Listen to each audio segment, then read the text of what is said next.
Katanga is one of the biggest slums in Kampala. Located between Mulago National Hospital and Makerere University, Katanga is teeming with rusty and aging structures. We have to go through these filthy gullies to meet an incredible woman, 71-year-old Jaja Benna Nakijoba, who looks after young children abandoned by their parents.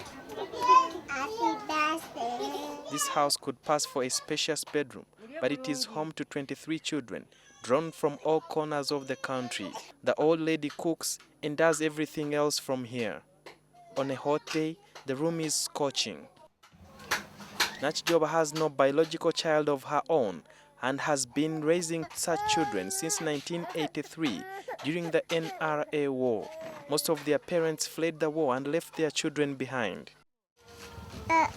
Jaja says most of these children's parents are youths who had unwanted pregnancies. They bring the babies here with a promise to support her, but never return or even find out how the little ones are doing. But how does unemployed Nakijoba raise these children with the current high prices of commodities? It's visitors like you who support me.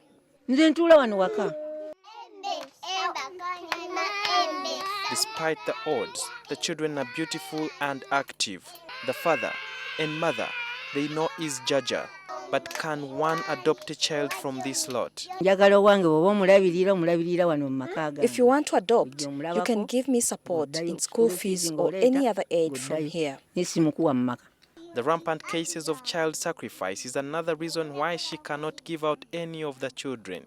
It was impressive to know that Nakijoba never leaves her house to beg or do business, but is determined to educate these youngsters. It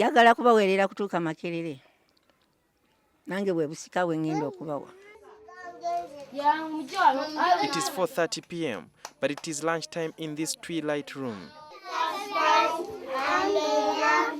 The children pray before they eat. It is maize bread eaten with groundnut sauce mixed with the leafy dodo.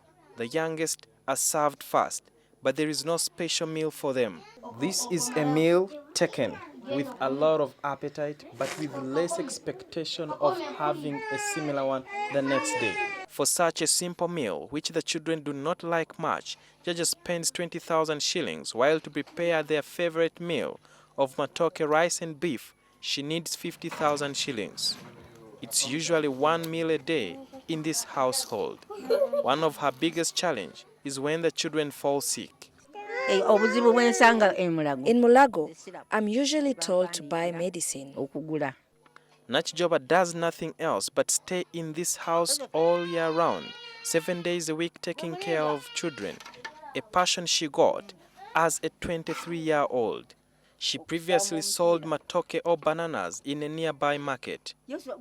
But one day, after buying 10 sacks of matoke and they all ripened the next day, she abandoned the trade to concentrate on the children.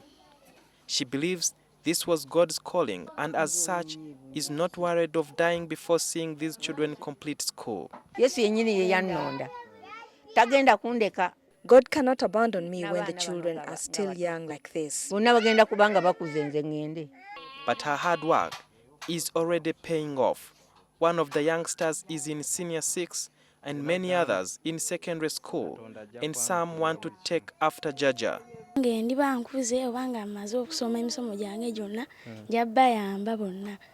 So, would these children forgive their parents for abandoning them?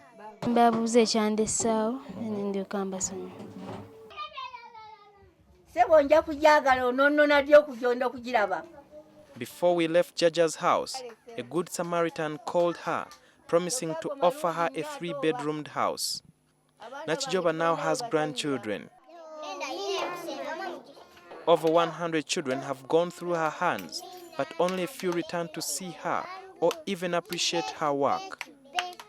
Instead, it's outsiders like the Rotary Club and New Vision that recently recognized her work with awards ranging from 2 to 5 million shillings. All the aging Nakijoba remembers from the parents are the names they leave for the children's baptism. It's hard to find someone with values like those of the late Mother Teresa of India. Jaja Nakijoba faces so many challenges in raising these children. to the level she really wants them to reach. But to attain all that, she needs help from other good Samaritans just like her. Sudil Biarhanga, NTV, Katanga.